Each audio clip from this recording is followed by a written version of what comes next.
Praise lord అండి. యేసుక్రీస్తు అతి పరిశుద్ధ నామంలో మీ అందరికీ వందనాలు.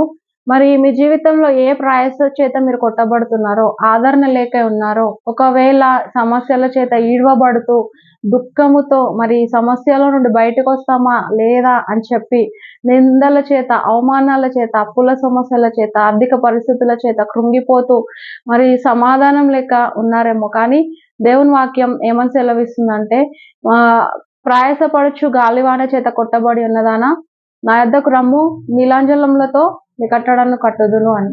కాబట్టి ప్రయాస చేత మనం గాలివాన అనే ఒక సమస్యల చేత కొట్టబడుతున్నట్లయితే దేవుని యొద్దకు వచ్చినప్పుడు దేవుడు ఖచ్చితంగా కృప చూపి మన జీవితంలో ఉన్న ఆ సమస్యలన్నిటినీ ఈడవబడుతున్న ప్రతి సమస్యని దేవుడు మనకి మేలుకరంగా చేస్తాడు. కాబట్టి ఆయన పిలుస్తున్నప్పుడు ఆయన వాక్కుకి, ఆయన వాక్యానికి, ఆయన ప్రార్థనకి మరి ఆయన ఆజ్ఞలకి అన్నిటికీ మనం లోబడుతూ మనము దేవుని యొద్ద నుండి మేలు పొందుకుందాం. Praise the lord.